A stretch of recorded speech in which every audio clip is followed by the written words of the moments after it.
This is VSiN, the sports betting network. The numbers told the story, they always do. It's one of those idiots who believe in analytics. This is a numbers game with Gil Alexander on VSiN. Good Wednesday morning to you. It is a numbers game at VSiN, the sports betting network, VSiN.com, Game Plus, iHeartRadio, YouTube TV, and of course, Sirius XM channel 158. It's Gil Alexander, that right there to my left. Ladies and gentlemen, it's producer number 9. So much more than a producer, Kelly Bidlin. Off screen. You can flash on him. There he is. He's here. Hey, look at him. He brings the pretty every day to this show is what he does. Are you good? Yeah? Oh, I'm good, man. I'm good. We got a camera down, but it's okay. Camera down. We will fight through the adversity. Daddy.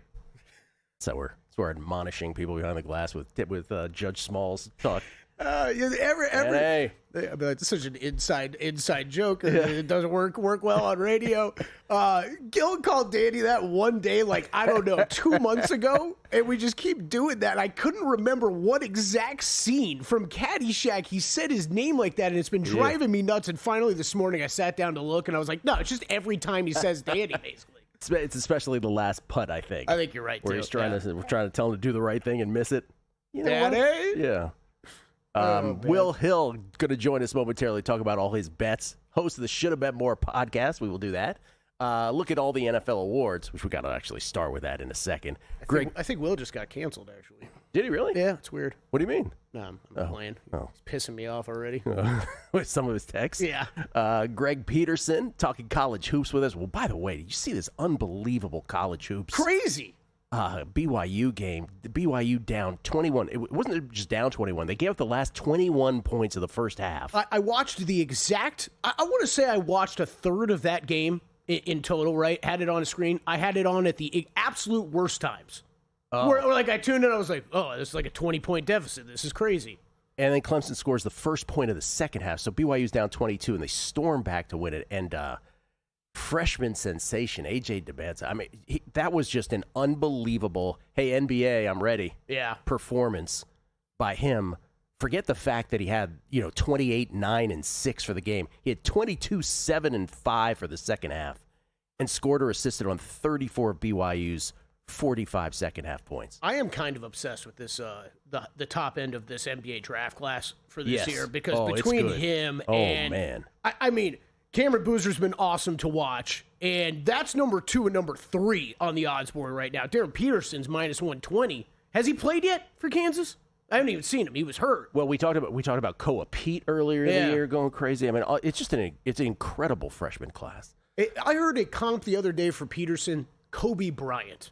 When you're hearing that, okay, easy, yeah, but it's like, all right, guess I got to watch this guy. Let's not do that to the kid, but yeah. Peterson and Boozer expected at the top, but that was unbelievable yesterday. Nick Whalen, Warren Sharp, Todd Wishnev. Wishnev Wednesdays, a little later on the show. Oh, we got the camera. Oh, we got a split screen now. We had it going on. Okay. Can we talk about this thing at the the last 2 minutes of the show yesterday? Really, it was awesome. Really, the last by the way, Danny was great. We didn't have to admonish him with the Danny.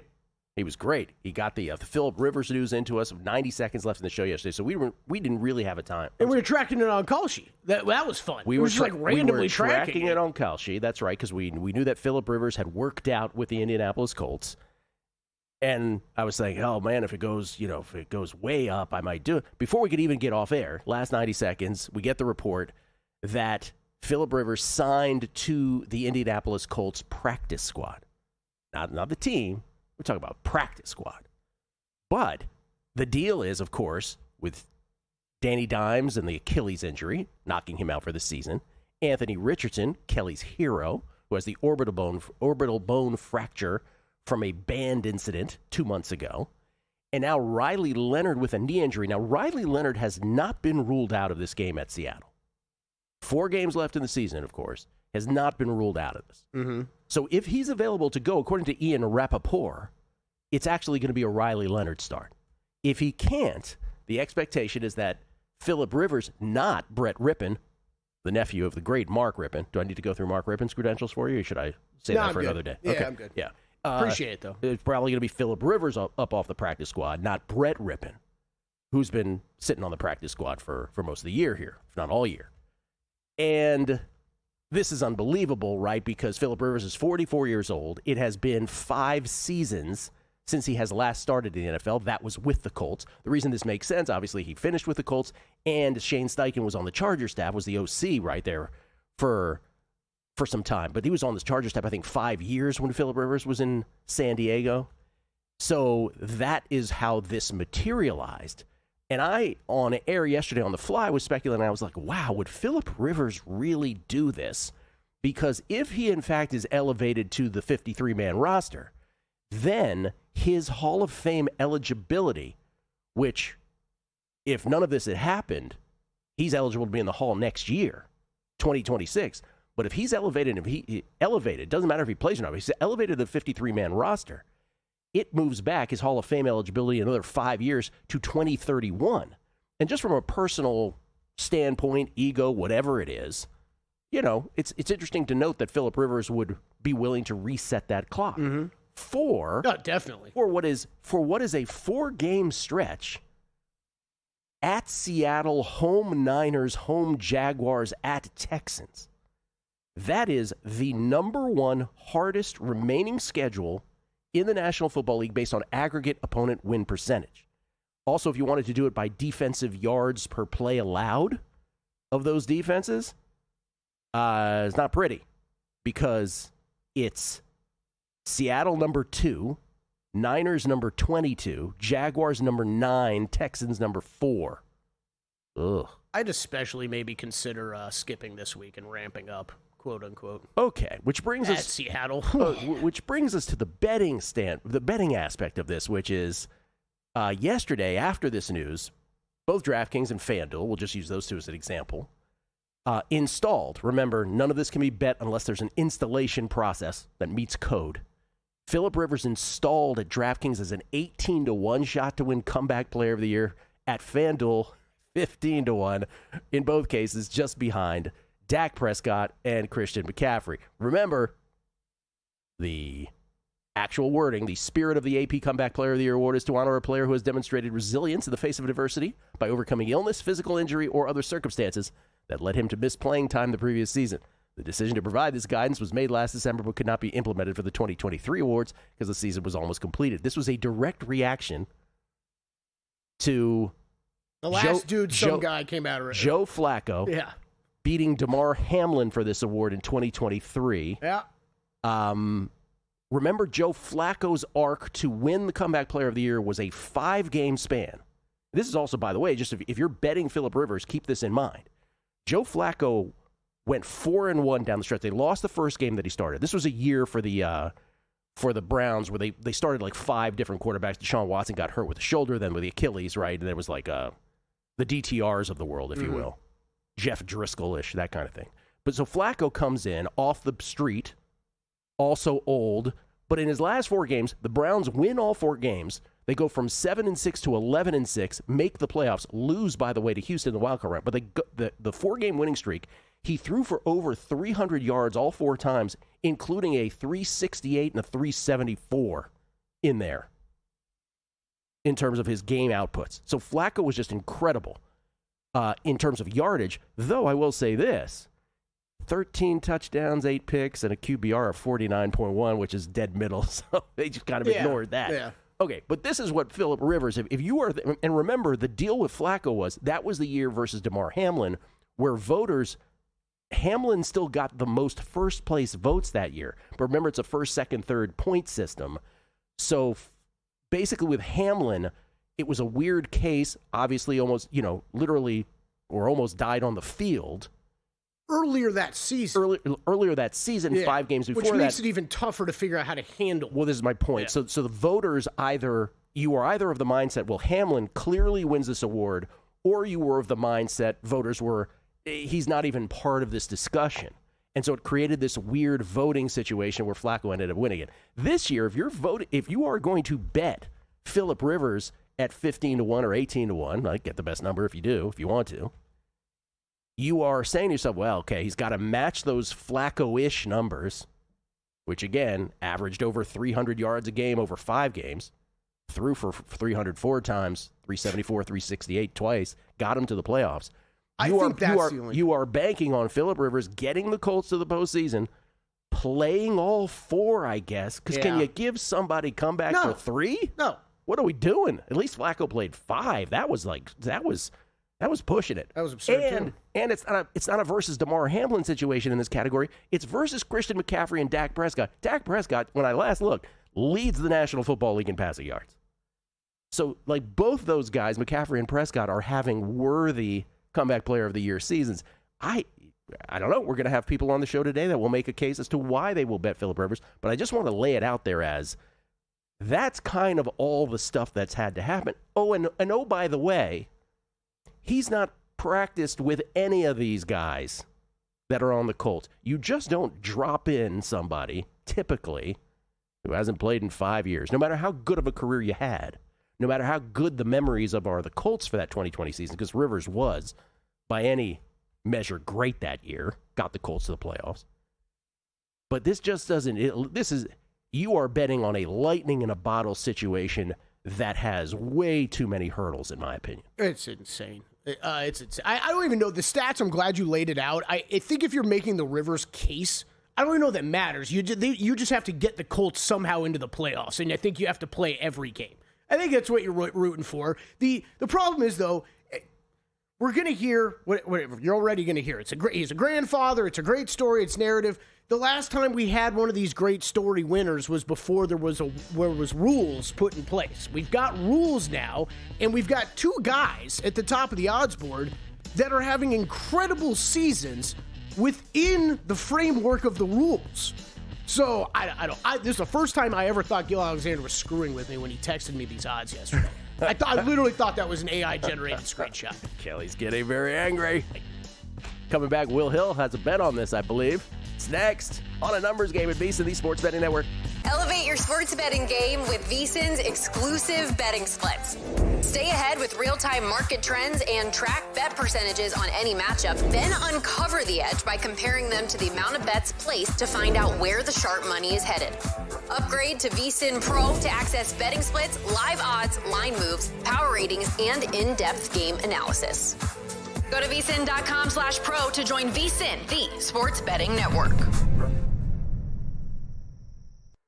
This is VSiN, a network of sports betting analysts, writers, hosts, and handicappers, all here to help you become a more confident bettor. We broadcast live every day from Las Vegas, the sports betting capital of the world, and from studios across the country, giving you insight from every angle of the action.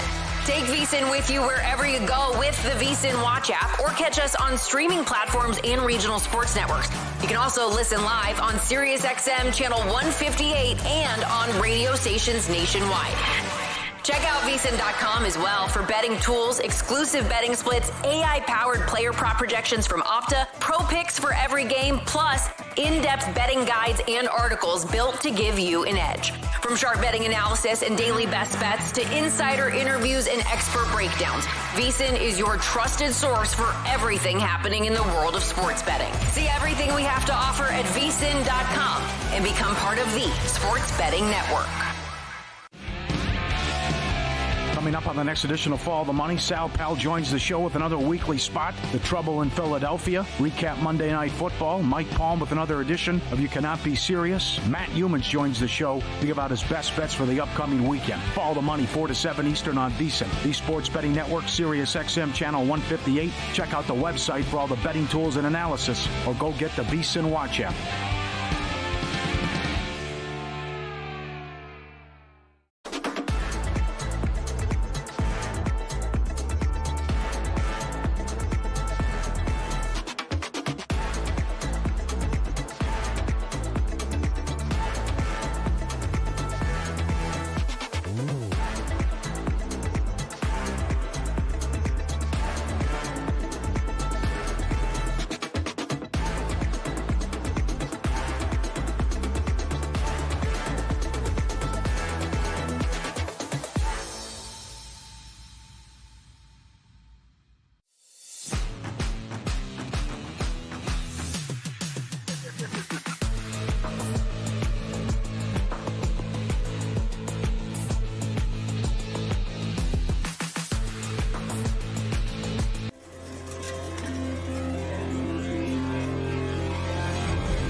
Game on VSiN, the Sports Betting Network. If you want to bet smarter, and I know you do, start with Smarter Insights. Greg Peterson's college basketball top plays, Zach Cohen's Thursday night football preview for the Falcons and Bucks, Tyler Shoemaker's college football playoff projections. It's all there on the website at VSiN.com. And later today, you can check out Zachary Cohen's NBA picks and props, Jonathan Davis's NHL top plays, and the Army-Navy preview. Dr. Bob has that as lined correctly, by the way. Get access to all Visa Pro articles and tools for as little as $9.99 for your first 30 days. Just go to VSiN.com/subscribe. Just sign up. It's Gil Alexander. We get tweets. Beating the book. Jesse Welch. Why isn't Dave Canales getting any love for Coach of the Year? Everybody just expected the Panthers to be fighting to win the division after 14 weeks of the season. Ooh. It's a great call, man. No, it is. We're going to talk more awards later. Yep. I made a bet in the Coach of the Year market yesterday. Oh, it's a good point by Jesse, and inspired by, I think, someone who's going to get a lot of love on this show today, but one Dustin Sweetelson. I caught this just on the VSiN newsletter, Daily Picks. I said, that's an interesting number for this coach. So we'll talk about that a little later. Jonathan Doe, if that is your real name. What's the address of Circa? I'd like to send Kelly some more plaid shirts for Christmas. I don't think he has enough of them. Yeah. Hey, man, these are checkers. Send it to Circa, courtesy of Kelly Bidler. See if it gets take it. Whatever. Don't even put an address. Let's just see where it ends up. Been having to buy a lot of new clothes recently. I'll take whatever you got. Buddhist man adding to the Danny stuff. He goes, "Are you my pal, Danny?" Such a great movie. You know, the back story of Caddyshack was that Ted Knight fashioned himself as a serious actor. So doing Caddyshack was kind of beneath him. It's a fantastic documentary if you ever see it. The doc on Caddyshack. Richard Burkhardt. Richard, I like you, man, but can we edit the tweets? Here's what Richard tweeted. And I think I actually understand it. He goes, would not best to best Rivers for comeback player of the year or Colts may the playoffs? Yeah, unfortunately, I understand that, understand that.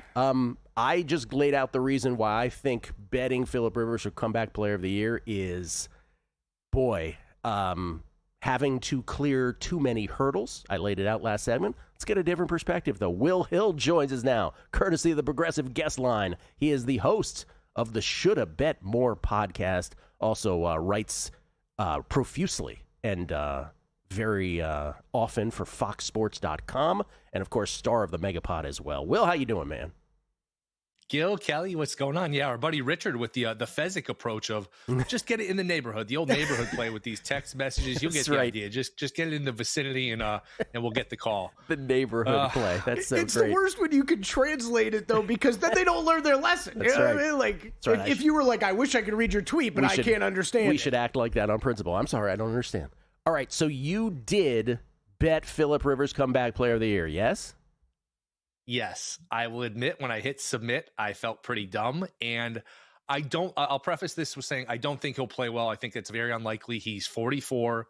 He couldn't move when he was 24. So, I mean, you always hear these guys talk when they retire, like Marino and some of these guys. They can throw the ball till they're 50, 60, until basically the day they die. It's the mobility that's the problem. If he has to play against Seattle, bad matchup, I don't think he'll play well. So I'll throw that out there. I think it's very unlikely. That being said, if he does, and if he got them into the playoffs, the Colts are plus 330 to make it. I think he's going to win. And you always say this about Survivor, Gil. It's a poorly named award. Comeback player of the year, it's poorly named. It's misappropriately named. This is about the best story. What's the best story? You can't beat this story. This is a sports movie. Dak has great numbers. McCaffrey has great numbers. Those stories are not anything special. They were good. They got hurt. They're good again. I feel like Dak is in the mix for this award every other year. This is, I mean, if Rivers ever played well and led them to the playoffs, they would make a movie about this. This would be an incredible story. Again, I don't think he's going to play well, but let's just say he plays in Seattle and they either win, which is an extreme long shot. I think he'll get killed in Seattle, but he wins or he plays well and they lose. That number is not going to be 18-1. That number is going to sink like a rock. I just, again, I felt dumb hitting submit, but I took a shot on Flacco a couple years ago at 60-1, and that got home, and that was nowhere near the best number. I know people got 100, 150-1. Our buddy the Bear got that one too. So all of your points for why you shouldn't bet it are true. This isn't a big bet. It's not one where, you know, like I'm sure we'll talk about the Thunder here coming up, where I actually think I'm going to win that one at like 20-1. I don't think I'm going to win this one, but at 18-1, I think it's worth a shot. I think if he got them into the playoffs, I think he'd actually would win this award because it's such an incredible story. Just so that Kelly's head doesn't explode off his body. This language here once again. So you believe they will either circumvent this language or that other circumstances, that very catch-all phrase encompasses retirement, I guess. it's so vague that, come on, it's a comeback player. He's coming back. He hasn't played in 5 years. Nobody's heard about him, thought about him. He's coaching high school football. It is a comeback. To come off the couch after a bunch of quarterback injuries, I mean, that is a comeback player. So if he plays well, I think that, and if nothing else, you know what, you make 2 bets on this, and one of them they might offer a cash out. I would have liked a little more than 18-1. Obviously, I always want a little more on all the bets, a better price on all these bets. I was thinking, you know what, maybe they hang them 40, 50-1, but at 18-1, again, I don't think this is some like unbelievable bet that you have to just keep doubling down on, but I do think it's worth a shot just because of the chance he plays well and gets them into the playoffs. You really can't beat this story. Okay, I wish you luck. I really do. Yeah. I hope we all get to see this story. It's not going to win. You want to do the FanDuel risk management conversation yesterday, by the way? What's that? It was the, we just need like 45 more seconds to complete this graphic for the team name next to Phillip Rivers. Yeah. And whoever was in charge was like, nah, just post it up. Some idiots will bet it. Let's just throw it up there. It'll take 30 seconds to put up his logo. They're like, nah, just post it. People will bet it. Just put it up.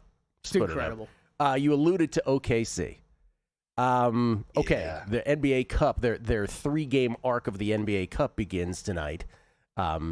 Catching NBA Cup fever, I'm sure you are. But your bet, famously, is for them to. Do you have both the 70 and to break the record bets? Yeah, much more on the record.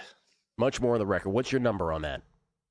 Oof, I'm like, remember a couple of years ago, why am I asking if you remember? You remember when it was the Mets and the Braves for the NL East, and you just kept betting every day the Braves. Not every day, but I just keep betting. Yeah. I bet the first bet was at plus 2340. I bet it at plus 950. I bet it again at like plus 875. So I have several bets on this. So I'm feeling pretty good. I'm confident it's starting to get real, but I do like the team total under here for the Suns. Now this NBA Cup, boy, what a prestigious title this would be to win the NBA Cup. But I do think it gets these guys to play a little bit harder because they're playing for cash.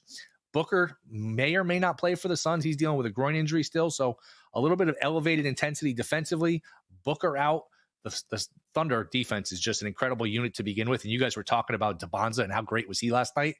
Not impossible. DeBonza's wearing a Thunder uniform next year because they have the Clippers pick, which is just hard to wrap your brain around. God. But I think the Thunder put the clamps on the Suns today. I like the under. I think this is is this a 5:30 Eastern start? That's the one thing I do like about the NBA Cup is you get some earlier start times and you get some standalone games. But Suns team total under 104.5 is a play. Suns team total under. By the way, 7:40 Eastern tip.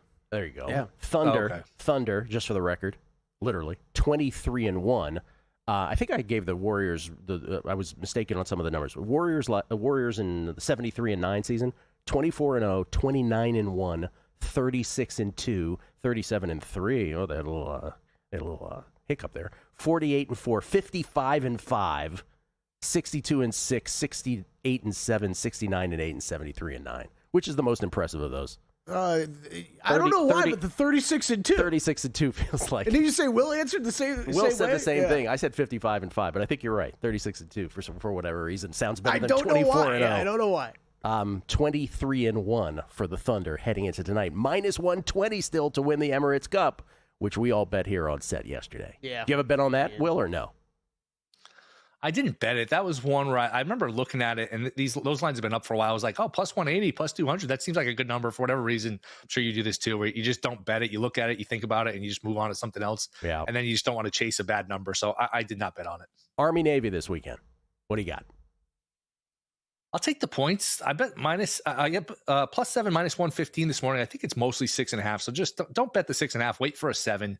But, if you had to take 6.5, I still would. I just think it's better off just to wait. But 9 of the last 11 games have been one score between these two teams. It's usually close. It's usually low scoring. These teams know how to play each other. So I think that 6.5 and eventually 7, the money keeps pouring in on the favorite here. I think taking the dog is the play here with Army. I can't remember them putting a bowl game after Army-Navy. Usually that's kind of sacred. It's a standalone day. Yeah. I can't remember them following it up with a bowl game after that, but that's neither here nor there. I do like Army plus the points. I noticed the same thing. Okay, let's get to the first round of the college football playoff. Oregon, 21.5-point favorites over JMU. You're laying the wood? I think they might cover this number by the first quarter. I think you have a bad combination here for James Madison. You have a much more talented Oregon team, a home Oregon team, and they're motivated. Remember what happened to Oregon last year in the playoffs? They got the 1 seed, undefeated. They got the bye, and then they got destroyed by Ohio State. Ohio State's up 34-0. So it's not like Oregon's going to come into this game overconfident, overlooked James Madison. We unfortunately watched James Madison against Troy on Friday night. They struggled. James Madison struggled against Washington State recently, who's no good. I think Oregon absolutely trucks James Madison. I would say I'll look for some alts. That's always like it sounds cool to say. I'm going to look for some alts, but I feel like anytime I look at those, you just don't quite get the bang for your buck you want when you look for some alts. But I could see this game being 42-3, that kind of game. Yeah. And real quick, Miami gets in, taking on A&M. What are you playing here? Miami did get in. I don't know if you heard, Gilly, but Miami is in the tournament. I'll take the points. A lot of NFL talent, a little new lease on life here. I think the Canes are very live here to make a run. Will Hill, everybody. Should have bet more podcast. We'll save the NFL plays for the Megapod on Thursday with Dr. Bob. Thank you, Will. As always, appreciate it. Will See Hill, you guys. Will Hill, everybody, at Not the Will Hill, courtesy of the Progressive Guest Line. More awards next. Got a good thing coming, just wait and see. It's a good.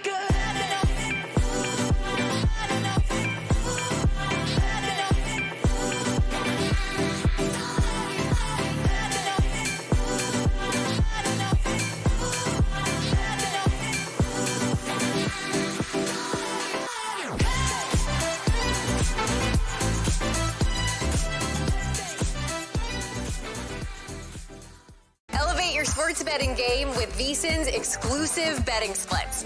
Stay ahead with real-time market trends and track bet percentages on any matchup, then uncover the edge by comparing them to the amount of bets placed to find out where the sharp money is headed.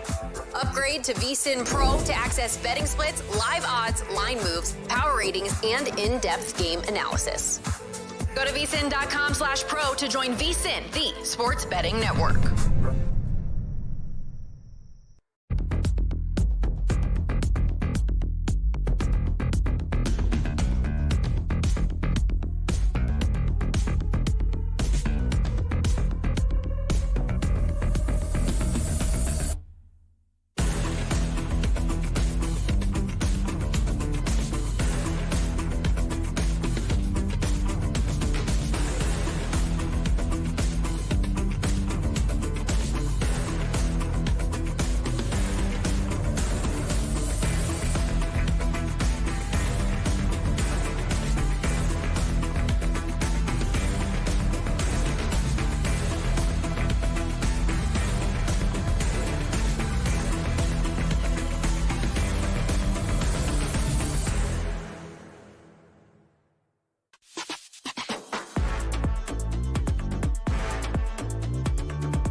This is VSiN, the sports betting network.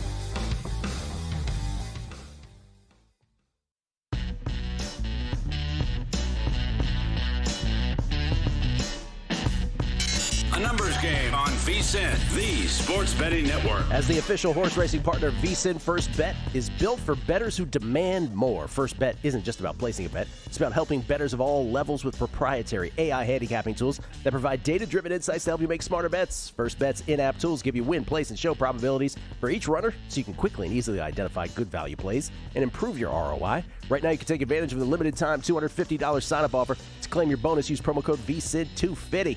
That's VSiN250 when you sign up in the First Bet app or firstbet.com. That's promo code VSiN250. I shouldn't say 250 because people are going to be like, 250? Let me write that in, see if I get the benefits. 250 is exactly what the promo code is. We get Tweet Speedy Book. This is Dogs into House 22. Thanks to guessing lines last week, I took the Jags, and I'm the last person with both lives in my multi-life survivor contest. He's got a multi-life survivor contest. I still have the Niners, Texans, Lions, and Philly is out since I essentially have a one-game lead, quote-unquote. Do I take risks or play it straight? I think you play it straight, given your position. Nick, Real Nicks, thanks for staying professional during the camera issues earlier. When we first got robotic cameras at the place I worked at, the main cam was set wrong and started moving in on the female anchor. She stopped reading a news story and screamed, "Help, I'm being attacked." Kelly and I feel like the cameras are attacking us every day. GV, New Jersey, New York. Oh, he's talking about, he's quoting you. Okay, you can stop that. Stop it. We got rules now. Summoning the spirit and newfound weight loss of John Goodman from, was that the Big Lebowski? Yeah. Were you saying that? You're talking about comeback player of the year? I was quoting that last Friday to you and Fezzik, that exact scene.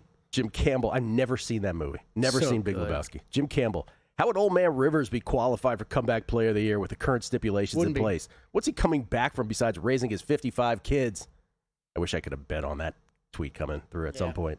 Y-Town Gambler. I tried Toca Madera at Aria last week to compare against La Salsa. Great food. The price point makes Javier's seem like Chipotle. You know what? There is probably no place closer to where I live than Toca Madera. I've never once gone. Yeah, I haven't either. We brought that up whenever we were having that conversation a week or two ago. Richard Burkhart, who sent the gibberish tweet earlier that we had to decipher, he says, I totally shanked that last tweet. I'll do better. It's all right, Richard. We forgive you. All the Caddyshack gifts coming in. Chris Hartman, I don't understand your tweet. You'll have to retweet and explain. A. Brown, all we heard with Flacco was he got off the couch and led the team to the playoffs. Can you imagine the nonstop grandpa got off the stair lift and led the team to the playoffs we'll be hearing when they announce Rivers winning comeback player of the year? It's just not going to happen. It's not going to happen. We're living in two different worlds. I don't get why people don't understand this. It's pre-rules, post-rules. Pre-rules nonsense was the pre-rules nonsense. Flacco won. We got rules now. You know I love you, right? Yeah. I'm almost rooting for him to win just to see you go ballistic. That's fine. That's fine. I don't think you will. I don't think you will come remotely close. I don't either. I think we saw last year that there's already this, the learning curve is occurring, but we saw, so last year it was what? Sam Darnold was the hit story, right? 7 first-place votes for Darnold. It's great. But only 15 voters overall voted for him at all on their ballot. So, I mean, he ended up finishing third. I feel like that's the part of the story it's often left off. Like J.K. Dobbins finished ahead of him last year. I gave my speech as to why I thought he would. He will not win it. I wish this created more of a betting opportunity. I don't think there's a betting opportunity here at all. The problem is because McCaffrey and Dak at the top. Yeah. Or it's a great race. It's a great comeback player of the year race. I just wish more people could appreciate it. And again, he's taking on the hardest remaining schedule in the NFL, if he plays. Because remember, that's the other thing. If Leonard is a go, the Colts are saying Leonard starts. Sky high. The requirement to pass the physical for quarterback versus offensive line in the NFL must be such a stark difference, given that Frank Ragnow retired at the beginning of the year for the Lions and failed his physical when he tried to come back, and yet Phillip Rivers off the couch of 5 years is about to play. It's a great point. So we talked a little bit about this yesterday. I don't know how long I thought about this yesterday afternoon. This is separate my comeback player of the year award ranting, right? Separate that from just me rooting for Phillip Rivers to find success. Right. Like, I think it's a great story. I want to see him go out there and play well. We talked a little about this yesterday. Matt Brown used to drop this line about how there are more astronauts than starting quarterbacks in the NFL. Always one of my favorite ones. Talking about how difficult it is to play this position. And it is truly mind-blowing that in 2025, you would think these teams, right? I know we rip on these guys all the time, but in theory, these teams have the best of the best when it comes to talent evaluators, analytics people, all in a room evaluating these different quarterbacks. And the fact that you can go through whoever's sitting in that room and be like, look, we've looked at every quarterback who's qualified out there. It's amazing. Every quarterback. I think Phillip Rivers is our best choice. It says something about how hard this position is to play, how amazingly talented these high-level quarterbacks are. You are regurgitating a numbers game rant from the early years of a numbers game where I used to say there's the new generation is absent, right? Russell, the Aaron Rodgers and the Ben Roethlisbergers of the world at that time, we're talking 2017, 2018, that generation, usually there's another generation that comes up. Right. And my point was at that time, I was like, Russell Wilson is the only guy who was several years younger than those guys. And then after him, it was this drop to nothingness too. This has been going on for a while in the NFL. Matt is right. There's just not enough. With 32 positions, we don't have enough people that are competent, apparently. It's just amazing that it's incredible that we don't get more of the Tom Brady stories. But this is the other side of it, right? Speaking of Tom Brady, I'm glad you brought that up. Number of people that have ever started at age 44 in the NFL at quarterback. Tom Brady, Vinny Testaverde, Steve DeBerg, George Blanda, Warren Moon. Phillip Rivers would be the 6th. That's the list. J.J. Watt pointing out also, because I was talking about how Shane Steichen used to be with the Chargers when Phillip Rivers was there. J.J. Watt, fun fact learned in production meetings, Phillip Rivers ran the same offense as the Colts for his son Gunner's high school team this season. He and Shane Steichen spoke weekly about it, discussing plays and even film, so familiarity with the scheme should be no problem whatsoever. I thought it was a great note. I was on the McAfee show yesterday. You know what's kind of funny about this to me? It's just if you're a Colts fan, you're like, wait a second. Our head coach was spending time every week talking to Phillip Rivers about his high school team? Like, I don't know. That would irritate me a little bit. Oh, that's true. Hopefully we're talking more about the Colts, but you're right. Hey, let's talk about your high school team. So in the spirit of talking about awards, let's do a heat check on all of these. MVP right now, if we could throw up those odds, obviously Matthew Stafford and Drake May have been the sort of two-headed monster atop the MVP board. And it remains that way. Do you feel, first of all, Stafford's minus 180, Drake May 2-1. Everybody else is double digits. So it really is a two-headed monster. You believe it's one of those two guys?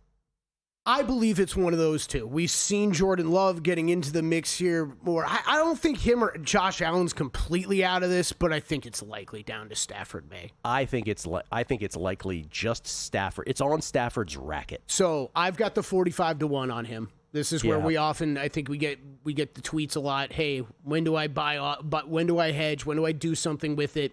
2-1 is tempting. I'll admit I did look at that. I think too many games to go, and like you just said, I feel like it's on Stafford's racket. I'm not rushing to do anything with that ticket. Lifetime Achievement Award coming from Matthew Stafford, the crown jewel of his Hall of Fame career, on the way. Offensive Player of the Year, Jonathan Taylor has fallen off. Yep. Fallen off. Jackson Smith and Jigba minus 350. That is a turn of events in this market. Jahmyr Gibbs 5-1, then Jonathan Taylor at 9-1. Christian McCaffrey, pardon me, starts the double-digit brigade after that at 17-1. Puka's 25-1. Everybody else triple after that. Jackson Smith and Njigba, JSN minus 350. I think he's winning it.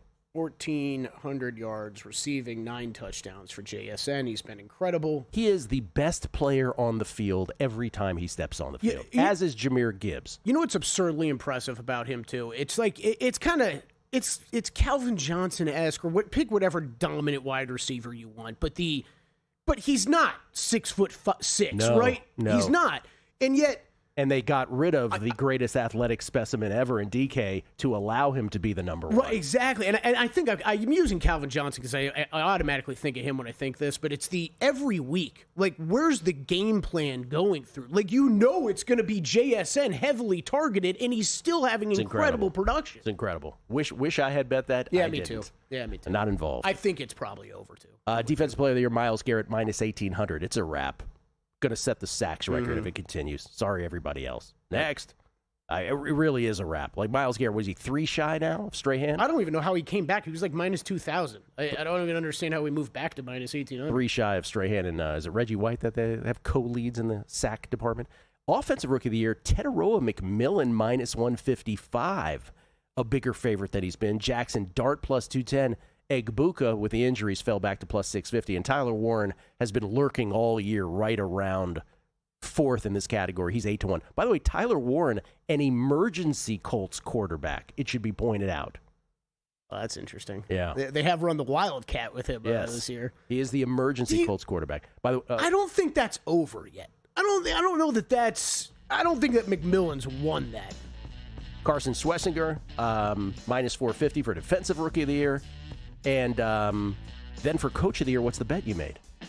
You said you made Let's a bet. talk about it on the other side. We'll talk about it on the other side. I want to get your thoughts on this. It's the only one we haven't talked about. We'll talk about that on the other side.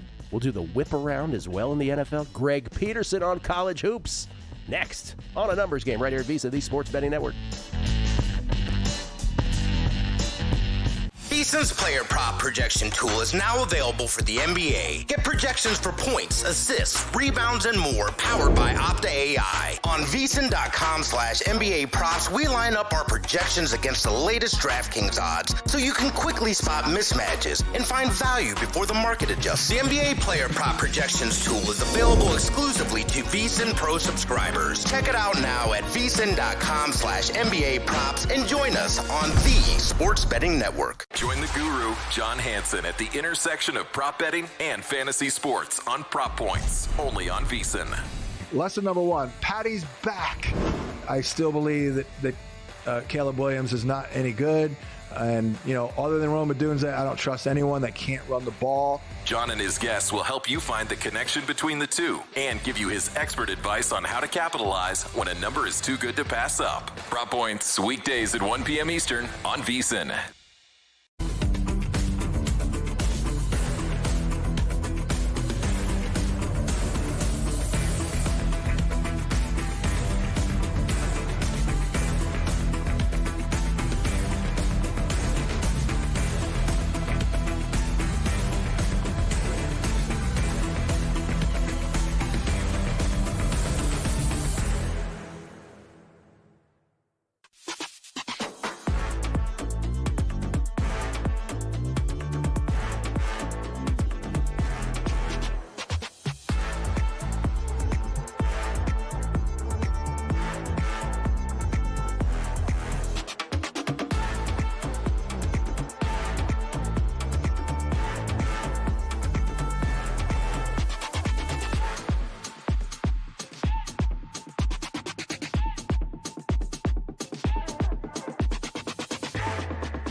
A numbers game on VSiN, the Sports Betting Network. Back on a numbers game live from Circle Resort Casino, downtown Las Vegas. Gil Alexander, Kelly Bidley alongside, disappearing before our eyes. Before we get to Greg Peterson, College Hoops, one more Coach of the Year, where Mike Vrabel of the Patriots is now the minus 300 favorite to win Coach of the Year, the 11-2 Patriots. Shane Steichen has been ejected into oblivion at 60-1 now. He was, remember, it was a two-headed monster in this market for most of the year. Liam Cohen and Mike McDonald, our guy. Mm-hmm. Both the next shortest shots at plus 750. Ben Johnson of the Bears, 12-1, starting with the double digits. You made a bet on whom? Yeah, I did make a bet yesterday, inspired by Dustin Sweetelson. I saw it in the daily newsletter that Bill sent out. I said, that's an interesting number. And I started kind of looking into this market a bit more. And we got a tweet earlier about Canales, right? And it kind of, as I was looking through, I'm like, you know what? And we've brought it up a couple times about McDonald, of just, there's a lot of guys you can make quality cases for. And depending how the end of the season plays out, I think this could go a lot of different ways. I don't think Vrabel should be minus 300. I do think he should be the favorite. I think there's a good chance he's going to win this award. I think that's pretty steep. I ended up making a bet on D'Amico Ryans. Tail and Dustin here. 150-1, shop around 70-1.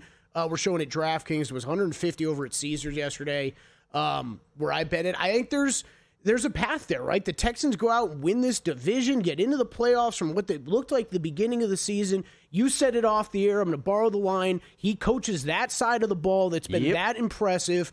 I don't think he's completely dead. I think there's several guys that you could make a case for still in this market. Also, didn't he get snubbed in 2023 at the finish line by Stefanski? Did, right? Yeah. So there's that as well. We also had this discussion off air, which is who's the what did you call it? The uncoach of the year? Terrible name. Who's the worst coach of the year? And I said, well, I said by that same reasoning, Dan Quinn maybe, because he's a defensive guy and their defense is wretched in Washington.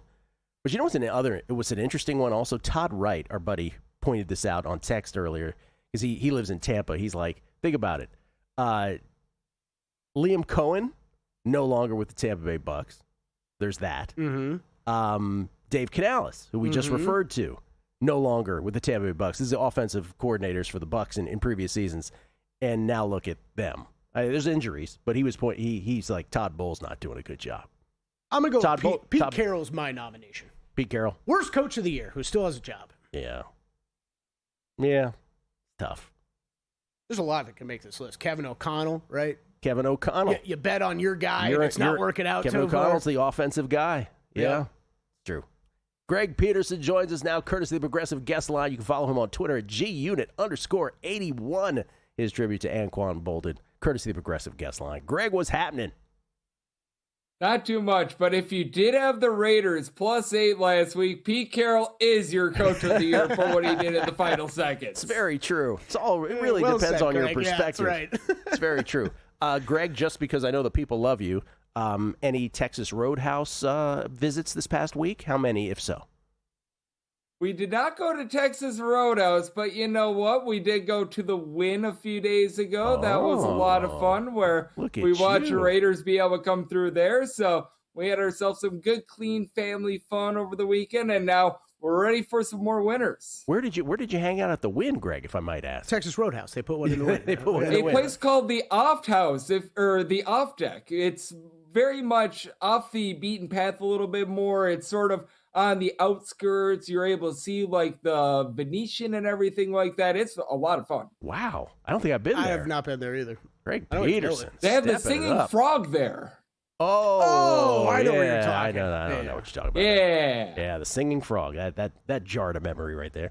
All right, before we get to your Greg's Fab 5 picks here, let's just talk about BYU yesterday for a second. I know you had Clemson plus the points. Thank goodness that got home for you. Can you rank the freshmen around college basketball just like 5 to 1? Because there's that many that you can easily do a top 5. What would be the Greg Peterson, in tribute to the A.J. DeBanza performance yesterday, what would be your top 5 right now?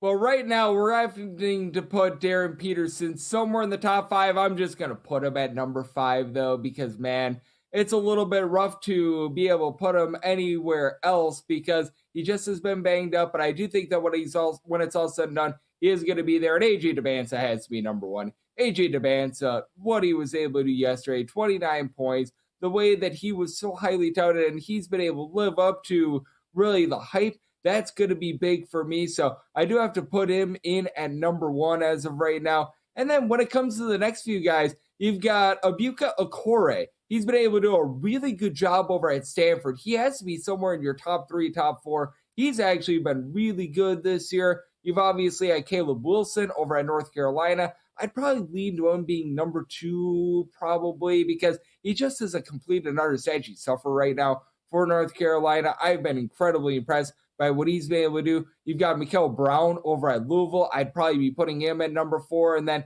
Cole Pete began the season as the leader in the clubhouse. I think we're starting to see that other guys are starting to step up around him over at Arizona. So I'd probably be putting him somewhere at number 4 or number 5. Again, I think that Peterson is going to be there when it's all said and done. He just gets an eye for incomplete as of right now. And then you have to have somewhere in like number 5, maybe number 6, someone like a Kingston Fleming's over at Houston as well. He's actually been one of their top scorers this far this season. It's amazing. You go on and on. I mean, just put this in. Oh, I forgot Cameron Boozer as well. Cameron Boozer has to be right now your number 1 leader in the clubhouse. I can't forget about that guy. I mean, when was the last time we had a freshman class like this, Greg? Boy, you have to look back pre-COVID because I think that the biggest thing that COVID did was it wiped out a lot of the freshmen. Instead of 4 classes, you had 5 classes, and now you're back to 4. And that means that you need your freshmen to be making a little bit more of an impact. And boy, oh boy, we've got a lot of guys that are doing so right now. All right, let's get to the Greg Peterson Fab 5 picks for tonight. Again, Greg's got more. We'll put them on the website for subscribers at VSiN.com/picks. But for your purposes right now, let's start with Norfolk State and Baylor. You got a total here that you like to play. And this is a noon Eastern time tip, so you want to be placing this bet relatively early. It's going to be tipping off in a little bit over an hour, but I like the under. You've got a Norfolk State team that is checking in right around about 300th in terms of total possessions per game. They're outside the top 300 in terms of points scored on a per possession basis, but they've been really good at guarding the 3, a top 85 defense in terms of points allowed on a per possession basis. Recognize that Baylor has been a pretty good 3-point shooting team, but I think that Norfolk State does a nice job being able to shut them down from 3. Baylor, by the way, has been a top 10 team in terms of percentage of their own missed shots. They resulted in an offensive rebound, but I think that Baylor does a relatively solid job holding up there. And then with this being a noon Eastern, 11 a.m. local time tip, I just don't think that the legs are going to be there for these guys. So I'm in on the under Norfolk State and Baylor to start the day. That's a very Stevie Fezzik special, the early game under Norfolk State Baylor for Greg. All right, Notre Dame football took their toys and went home, but not Notre Dame basketball. They're taking on Idaho. What are you doing here? And unfortunately, we're going to have Marcus Burton opting out of this game, not by choice. He got injured. That's their top scorer. But even with that, I'm willing to lay it with Notre Dame because with this Notre Dame squad, I think that they're going to do a better job than Idaho on the glass. They allow opponents to grab only 21% of their missed shots as an offensive rebound. And this is an Idaho team that's well outside the top 200 in terms of guarding the 3-point line. You're going to have a Notre Dame team that is going to attack it heavily. They're taking over 48% of their shots at home from 3-point range. I feel like this is a bad matchup for an Idaho team that they play slow and control, but they don't play great defense. I do like laying it here with Notre Dame. All right, Greg, Kelly won't shut up about this game for like 3-4 days. He's been talking about the New Jersey Institute of Technology versus New Haven. Yeah. Yes. Good pizza. Everyone is huddled around the TV for this one. New Haven, who was a sub-500 team at the Division II ranks last year, a road favorite in this game, and I just don't agree. With NJIT, it's been a little bit rough, but their top returning scorer, Sebastian Robinson, has been dealing with a little bit of an injury. Got an NJIT team that's got R.A. Fulton down low, has been able to give you 7 rebounds per game. New Haven, just not a lot of size whatsoever. And for New Haven, they're currently checking in outside the top 300 in terms of points scored on a per possession basis. Spirited effort, by the way, out of them a few days ago. They held within single digits against Boston College. I think that this might be a little bit of a letdown game, and for NJIT, bad metrics, but they've been playing against some really good teams like Louisville and company. So I'm going to take NJIT here. And personally, I took a shot on them on the money line as an underdog. I like it. A little sprinkle on the money line. And then you have a side and total in Nebraska, Wisconsin today. Yep, I took Nebraska as a underdog on the money line. I've been seeing this with Nebraska now being the 1-point favorite in some spots. I would be willing to lay that one. Nebraska now 28th in the country in terms of points allowed on a per possession basis. And Wisconsin has not been the same team with their offense away from home. Wisconsin overall 36th in terms of points scored on a per possession basis. That falls to 162 in road and neutral court games. Reek Bass coming back for Nebraska is big, and this might be the year Nebraska finally wins an NCAA tournament game. Give me Nebraska on the money line and give me the under. That's their mark. That's what they're trying to do for the first time, win an NCAA tournament game, Nebraska.